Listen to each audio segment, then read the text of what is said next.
जैसा कि last episode में हमने देखा था कि लॉन्ग फैमिली को बचाने की खातिर ज़ाओजिन दू हाओ का मुकाबला करने पहुंच गया। इन दोनों ने भी अपनी अल्टीमेट मूव का यूज किया था। दू हाओ ने हेवन ओबेइंग टेक्निक का यूज किया तो वहीं पर ज़ाओजिन ने हेवन डिफाइंग ब्लेड का इस्तेमाल किया। दरअसल दू हाओ ने चेन फैमिली की मिस्टिक आर्ट को काफी अजीब तरीके से मॉडिफाई किया था, जिसके चलते वो इस टेक्निक का असली एसेंस ही खो चुका। और फिर एक भयानक बैटल के बाद ज़ाओजिन इस बंदे पर अपनी फाइनल स्ट्राइक रिलीज कर देता है। अब आगे तो इस एपिसोड की शुरुआत उसी सीन से होती जहाँ पर ज़ाओजिन ने दू हाओ पर अपनी डेविल ब्लेड से अटैक किया था। वेल यहाँ पर हम दू हाओ के आंखों में मौत का खौफ साफ साफ देख पाते हैं। उसे पता था कि वो ज़ाओजिन के इस हमले में मारा जाएगा, मगर तभी वहाँ पर एक सुप्रीम ट्रेजर अपीयर होते साथ ही ज़ाओजिन के अटैक को काउंटर करने लगा। वेल इस ट्रेजर ने अपने आसपास एक शील्ड फॉर्म कर ली थी, जो कि ज़ाओजिन के अटैक को मुंह तोड़ जवाब देते हुए दू हाओ को बचा लेती है। हालांकि इस कोशिश में वो सुप्रीम ट्रेजर भी टूटकर बिखर गया और अब हम देख पाते कि वहाँ पर एक बंदा पहुंच चुका। उसने दू हाओ को बचा लिया था। वो बंदा उस सुप्रीम ट्रेजर के फ्रेगमेंट को कलेक्ट करते हुए बताने लगा कि प्रेशियस ट्रेजर न जाने कब से ही हमारे सेक्ट में पास डाउन होता जा रहा था। मैंने तो उम्मीद भी नहीं की थी कि तुम इसे ब्रेक कर पाओगे। वहीं पर ज़ाओजिन कह रहा था कि शायद तुम ईस्टर्न कॉन्टिनेंट के नंबर 1 डाओइस्ट सेक्ट से बिलोंग करते हो। तुम लोग तो हजारों सालों से इस कल्टीवेशन की दुनिया से अलग रहते आए, तो फिर आज अचानक से यहाँ पर आना कैसे हुआ? वेल इस बंदे का नाम था ली चांगफेंग और ये क्योटिक बैटल सेक्ट का डिसाइपल है। वो ज़ाओजिन से कह रहा था कि मुझे तो लगा ही नहीं था कि हमारे सेक्ट का नाम लोगों को अभी भी याद होगा। और अब उसने अपनी कई सारी फ्लाइंग सोर्ड्स फॉर्म कर ली। वहीं पर ज़ाओजिन उससे पूछ रहा था कि बताओ तुम दू फैमिली को सपोर्ट क्यों कर रहे हो? तुम्हारा तो दू हाओ की फैमिली से कोई कनेक्शन नहीं। जिस पर चांगफेंग कह रहा था कि नंबर 1 रैंकिंग हमारे सेक्ट को मिलनी चाहिए और उसी को क्लेम करने में यहाँ आया हूँ। हम लोग डाओ पाथ के फॉलोअर्स है तो टॉप रैंकिंग हमें ही मिलनी चाहिए। जिस पर ज़ाओजिन कह रहा था कि जहाँ तक मैं जानता हूँ डाओ पाथ के लोग हमेशा राइचसनेस को फॉलो करते हैं, लेकिन तुम लोग तो डाओ को कल्टीवेट भी करते हो और तुम्हारे दिल में लालच भी है। जिस पर चांगफेंग कह रहा था कि हमारे सेक्ट ने हमेशा बैटल पर यकीन रखा। हम कोई भी चीज किसी से छीनते नहीं, बस उसे अपनी ताकत के दम पर हासिल करते हैं। इसी वजह से तो हमारे फैक्शन का नाम है द केओटिक बैटल सेक्ट, जिसके नाम में ही बैटल है, भला वो बैटल क्यों ना करे। इधर दू हाओ चांगफेंग से कहने लगा कि मुझे जल्दी से रिलीज करो, मैं ज़ाओजिन के साथ मुकाबला करना चाहता हूँ। मैं इस लूजर के सामने हार मानूं ये तो बिल्कुल भी नहीं हो सकता। और उतने में चांगफेंग ने दू हाओ के सिर पर एक फटका मारते हुए उसे बेहोश कर दिया। चांगफेंग कह रहा था कि तुम्हारा ज़ाओजिन के साथ बैटल करने का चांस अब निकल चुका है, इसलिए तुम आराम करो और ये मुकाबला मैं करूंगा। मैं ही ज़ाओजिन का असली ओपोनेंट हूँ। और उतने में ज़ाओजिन ने देखा कि बेबी डोंग डोंग एक बंदे का पीछा कर रहा है। दरअसल केओटिक बैटल सेक्ट का एक और बंदा वहाँ पर पहुंच चुका था। तभी ज़ाओजिन ने डोंग डोंग को आवाज दी। उससे कह रहा था कि उस बंदे पर हमला करने की कोई जरूरत नहीं। और उतने में वहाँ पर ज़ाओजिन को एक बंदी भी नजर आती है। उसकी बॉडी से काफी स्ट्रॉन्ग ऑरा रिलीज हो रही थी। वेल इसका नाम था रुलान और चांगफेंग भी उसे वहाँ देखकर जरा भी खुश नहीं था। और उतने में चांगमिंग नाम का बंदा चांगफेंग के पास पहुंच गया। चांगफेंग उससे पूछता है कि तुम दोनों यहाँ पर क्यों आए हो? मुझे तो लगा था कि तुम सेक्रेड लैंड के वारिस से फाइट करने गए थे, तो फिर तुम्हारा यहाँ पर अचानक से आना कैसे हुआ? जिस पर चांगमिंग बताने लगा कि ईस्टर्न कॉन्टिनेंट के नॉर्थ ईस्ट पार्ट में एक एक्सट्रीमली कोल्ड लैंड है। हाल ही में वहाँ पर एक बहुत ही स्ट्रॉन्ग एक्सपर्ट अवेकन हो चुका। अगर उसकी ताकत की बात की जाए तो वो भी ज़ाओजिन से काफी ज्यादा सिमिलर है और इसी वजह से हमने होली लैंड के वारिस के साथ जो मुकाबला होने वाला था उसे कैंसिल कर दिया।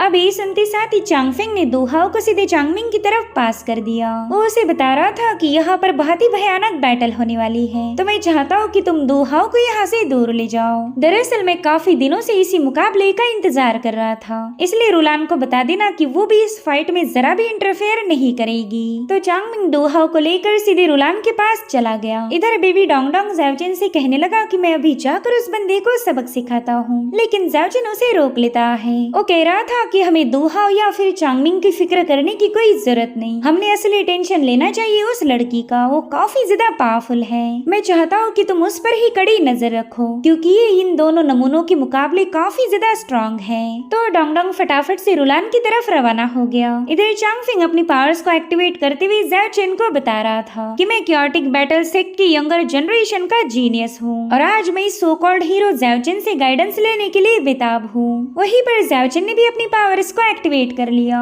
और चांगफिंग से कहता है कि मैं जानता हूँ तुम क्योटिक बैटल सेक्ट के 3 नंबर के जीनियस हो। तुमने 2 फैमिली के साथ मिलकर मुझे मारने का प्लान बनाया। अगर तुम्हारा फैक्शन मुझे मारना ही चाहता है तो फिर उसने एटलीस्ट अपने नंबर 1 टैलेंट को यहाँ पर भेजना चाहिए था। जो सुनते साथ ही चांगशिंग ने अपने एक शुरिकन सिजिल को फॉर्म कर लिया और ज़ाओ चेन से कह रहा था कि तुझसे निपटने के लिए मैं अकेला ही काफी हूँ। और अब चांगफिंग ने अपने शुरिकन सिजिल को ज़ाओ चेन की तरफ रिलीज कर दिया। वेल यहाँ पर ज़ाओ चेन इस वेपन को देखकर थोड़ा सा क्यूरियस था। उसके हमलों को डॉज करते साथ साथ उस वेपन को भी ऑब्जर्व करने लगा। हालांकि इस सिजिल से पीछा छुड़ाना काफी ज्यादा मुश्किल था और उतने में चांगफिंग ने अपनी सिजिल का इस्तेमाल करते हुए ज़ाओ चेन पर एक हेड ऑन अटैक कर दिया। वेल यहाँ पर ज़ाओ चेन अपने ब्लेड का इस्तेमाल करते हुए सिजिल को रोक रहा था और फाइनली वो अपना पूरा जोर लगाते हुए उस शुरिकन सिजिल को एक चट्टान में पियर्स कर देता है, जिसके चलते वहाँ पर काफी स्ट्रॉन्ग स्पिरिचुअल एनर्जी रिलीज हो रही थी। वहीं पर लॉन्ग फैमिली ये सब देखकर परेशान हो गई। ज़ाओ चेन का आधा ध्यान इन लोगों की सेफ्टी पर था और ये बात वांग भी समझ जाती है, तो तुरंत ही अपने फादर से कहने लगी कि हमने जल्दी से यहाँ से दूर जाना चाहिए वरना ज़ाओ चेन हमारी वजह से डिस्ट्रैक्ट हो जाएगा।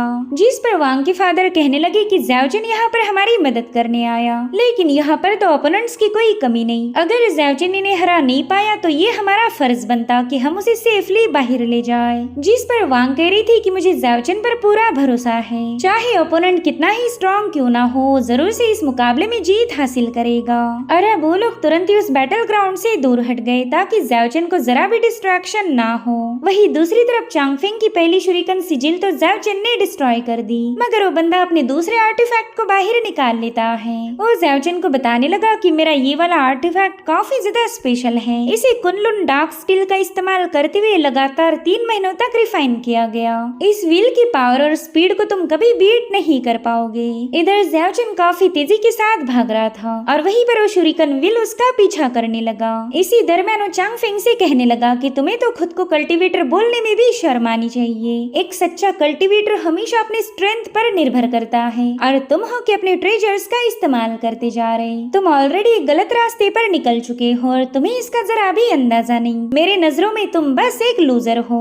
अगर तुमसे तुम्हारे ट्रेजर्स छीने जाए तो मेरे सामने तुम्हारी कोई औकात नहीं। और इतना कहते साथ ही ज़ाओ चेन ने उस शुरिकन व्हील के अटैक को काउंटर करते हुए उसे सीधा चांगफिंग की तरफ ही रिलीज कर दिया। लेकिन चांगफिंग अपने डिफेंसिव एनर्जी का इस्तेमाल करते हुए उस शुरिकन व्हील को दोबारा से ज़ाओ चेन की तरफ पास कर देता है और अब यहाँ पर ज़ाओ चेन ने अपना एक जबरदस्त स्लैश रिलीज किया था, जिसने सीधे जाकर उस शुरिकन ब्लेड पर एक जबरदस्त हमला कर दिया और वो वहीं पर एक्सप्लोड होते हुए एनर्जी का वहाँ पर एक ब्लास्ट हो गया।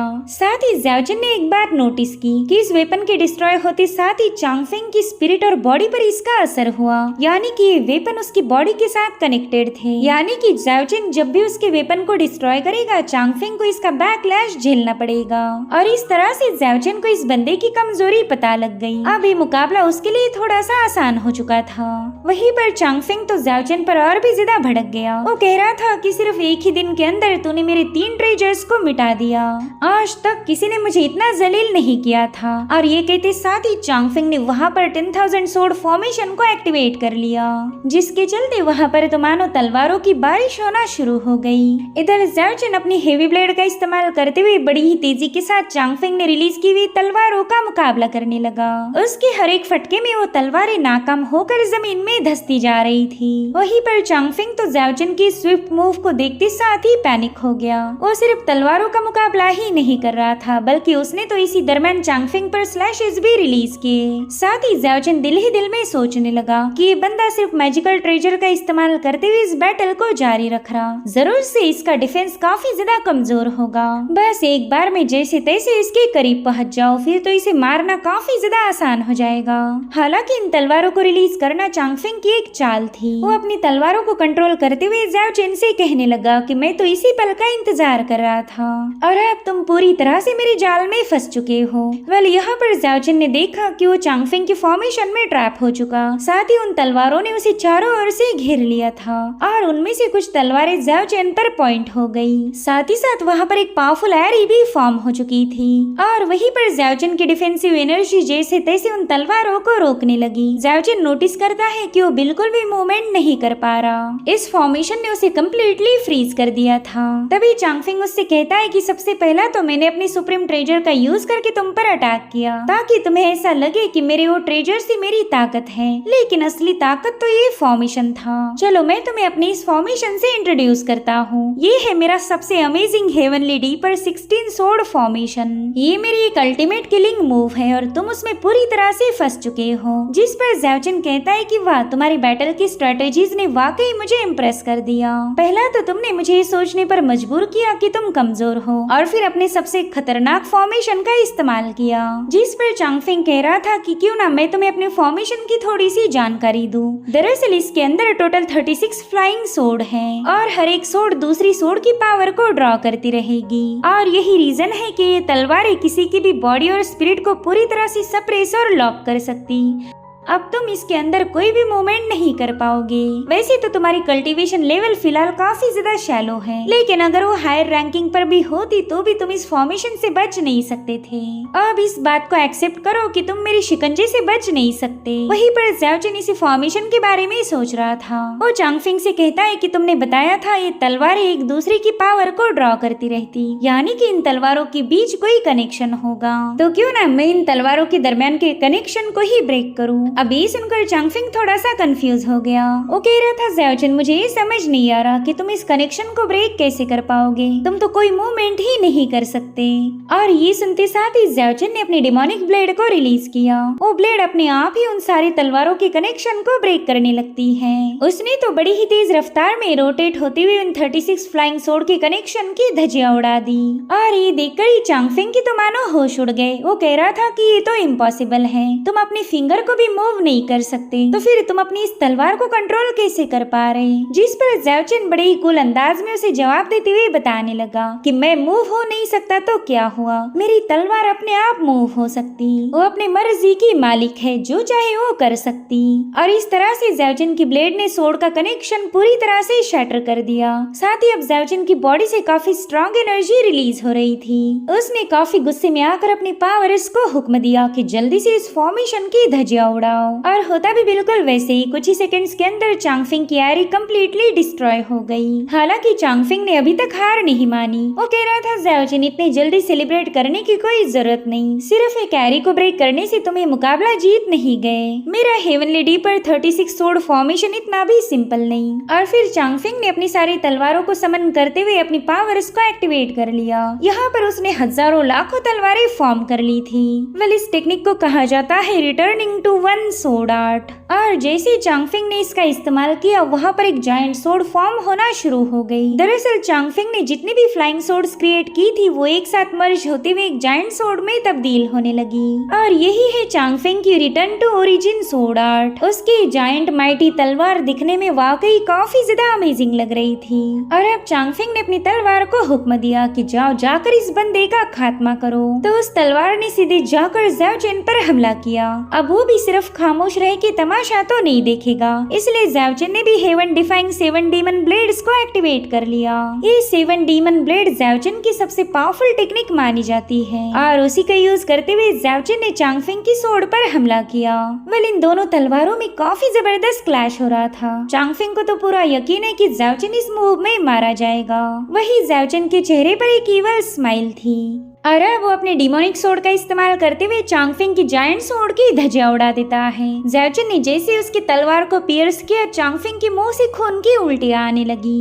वेल, जायंट सोर्ड उसकी बॉडी और स्पिरिट से कनेक्टेड थी, तो उसके डिस्ट्रॉय होने से चांगफिंग भी घायल हो गया। वहीं पर ज़ाओजिन उससे कह रहा था कि हमारा मुकाबला शुरू होकर ज्यादा वक्त भी नहीं हुआ और तुमने ऑलरेडी अपने कई सारे सुप्रीम ट्रेजर्स को खो दिया। पता नहीं तुम्हारी बॉडी और स्पिरिट कब तक होल्ड कर पाएगी। जिस पर चांगफिंग बता रहा था कि मेरा क्योर क्योटिक बैटल से डाओ को बैटल के थ्रू एस्टेब्लिश करता है। इसीलिए इस दुनिया में ऐसी कोई चीज नहीं जो मेरे फाइटिंग हार्ट को रोक पाए। वैसे भी हम सभी को एक ना एक दिन मरना ही है, तो जिंदगी से इतना क्यों डरना। तुम्हें हराने के लिए तो मैं खुशी के साथ मर भी सकता हूँ। चलो अब दोबारा से मुकाबले को शुरू किया जाए। और इतना कहते साथ ही उस बंदे ने हेवनली नेट स्ट्रैंगुलेशन को रिलीज किया।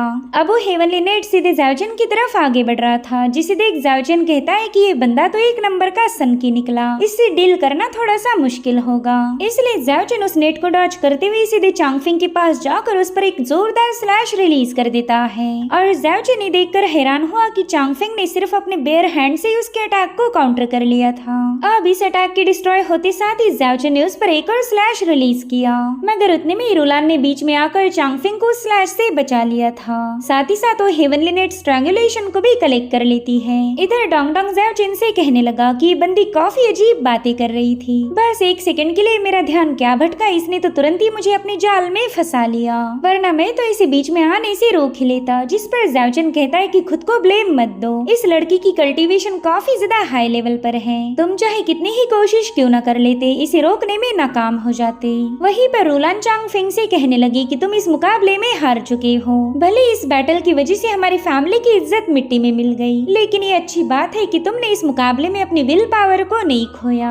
जब तक तुम्हारा जज्बा जिंदा है तब तक कोई तुम्हें हरा नहीं सकता। साथ ही साथ ज़ाओजिन से कहने लगी कि तुम काफी ज्यादा बहादुर हो, अगर क्योटिक बैटल सेक्ट में कोई पर्सन ऐसा है जो तुम्हारा मुकाबला कर सके तो वो मैं हूँ। जिस पर ज़ाओजिन कहता है कि मुझे लगा नहीं था कि तुम भी क्योटिक बैटल सेक्ट की डिसाइपल हो। जिस पर चांगफिंग बताने लगा कि रूलान हमारे क्योटिक बैटल सेक्ट के यंगर जनरेशन की सबसे स्ट्रॉन्गेस्ट जीनियस है। वहीं पर रूलान ज़ाओजिन से कहने लगी कि काफी दिनों से मेरी कल्टीवेशन बॉटल नेक पर जाकर अटक गई है, मुझे एक जबरदस्त मुकाबले की जरूरत पड़ेगी ताकि मैं अगले लेवल पर ब्रेक थ्रू कर सकूं। और मेरे ख्याल से तुम ही वो पर्सन हो जो मुझे छठी रैंकिंग से सीधे 7वीं पर पहुंचा सकते हो।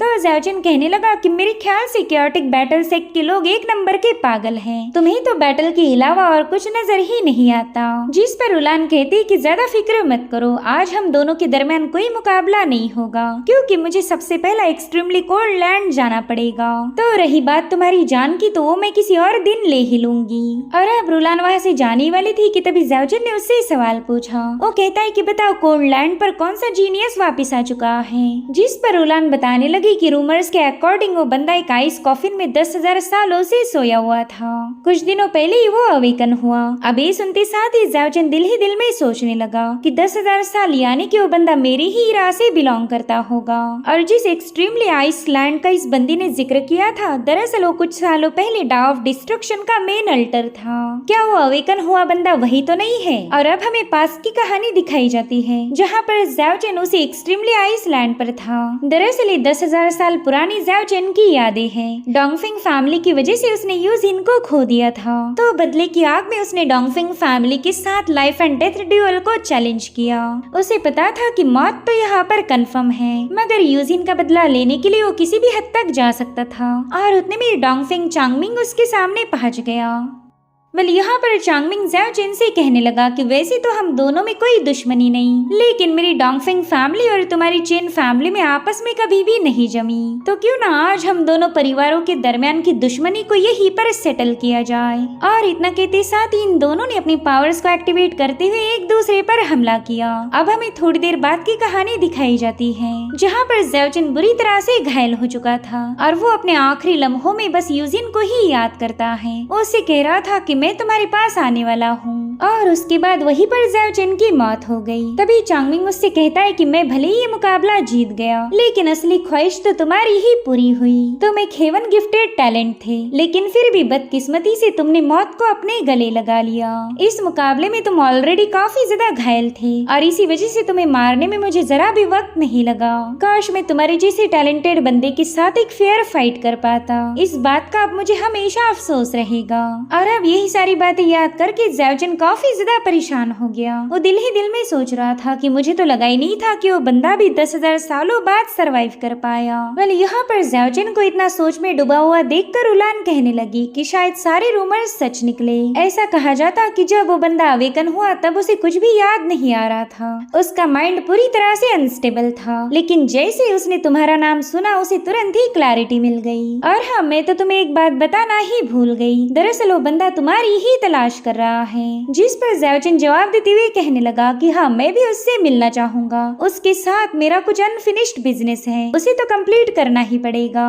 अभी सुनते साथ ही रुलान और चांगफिंग फटाफट से अपने वेपन्स पर सवार हो गए और तभी रुलान डोंग डोंग से कहने लगी कि जब मैं तुम्हारे दोस्त को मार दूंगी तब तुम मेरे साथ आ जाना। अभी सुनते साथ ही डोंग डोंग उस पर गुस्सा दिखाते हुए अपने नन्हे फॉर्म में ट्रांसफॉर्म हो जाता है। उसका ये वाला फॉर्म देखकर रुलान बड़ी ही प्यारी सी स्माइल करते हुए कहने लगी कि तुम तो काफी ज्यादा क्यूट हो। तो डोंग डोंग उसे गुस्से में कहने लगा कि मुझे क्यूट बोलकर मेरा अपमान मत करो। मैं इस अर्थ एंड हेवन के नीचे सबसे पावरफुल डिवाइन ड्रैगन हूँ, मेरे जितना पावरफुल कोई नहीं। और अब डोंग डोंग उसके साथ झगड़े करने जाने ही वाला था कि तभी ज़्याओजिन ने उसे दबोच लिया। वो कहता है डोंग डोंग, शायद तुम्हें अभी इसके साथ जाने का मन कर रहा। तो डोंग डोंग फटाफट से उसे लाड़ करते हुए कहने लगा कि मैं तो बस ज़्याओजिन को ही पसंद करता हूँ, मुझे तो उसी के साथ ढेर सारा चिकन रोस्ट खाना है और काफी सारी वाइन पीनी है। अब ये सीन यहीं पर कट होकर हमें सीधे अगले दिन की कहानी दिखाई गई, जहाँ पर Dong Dong roasted leg piece पर टूट पड़ा और वहीं पर वांग ज़्याओजिन की स्केच बनाने में बिजी थी।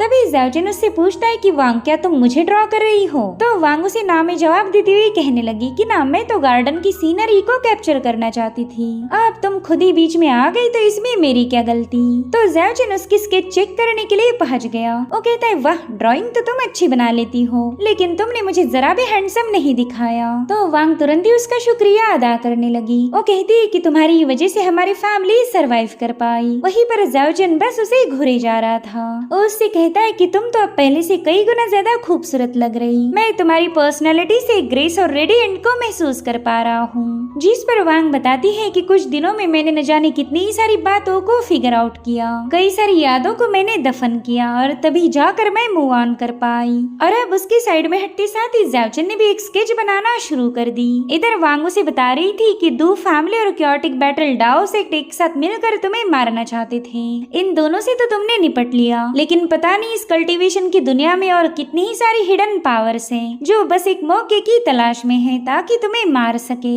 जिस पर ज़्याओजिन कहता है हाँ, मेरे दुश्मनों की तो कोई कमी नहीं, एक के बाद एक कोई न कोई आ ही जाता, लेकिन अगर इसकी पॉजिटिव साइड देखी जाए तो ये लोग ही मुझे छठी रैंकिंग पर पहुंचाने में हेल्प करेंगे, इनके साथ बैटल करके मैं अपनी पावर्स को आजमा सकता हूँ। जिस पर वांग बताने लगी कि ट्रू मार्शल की 6th रैंकिंग काफी ज्यादा मुश्किल मानी जाती, न जाने कितने ही सारे लोग इसी लेवल पर अभी भी स्टक हैं। ऐसा कहा जाता कि छठी रैंकिंग पर पहुंचने के लिए एक लाइफ एंड डेथ बैटल करना जरूरी है, तभी जाकर तुम एक इमॉर्टल गॉड बन सकते हो। और मैं भी उसी पाथ पर चलना चाहती हूँ जिस पर तुम निकल चुके।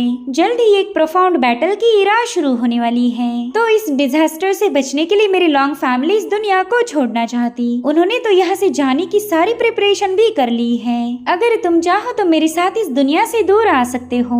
मगर उतने में ही वांग का दिल पूरी तरह से टूट गया। दरअसल ज़्याओजिन ने वहाँ पर यूजिन की स्केच बनाई थी। उस तस्वीर को देखते साथ ही वांग की आंखों में आंसू आ गए। वो कहती कि शायद मैंने एक हसीन सा ख्वाब देखा था और सपनों की तो फितरत है कि वो कभी पूरे नहीं हो सकते।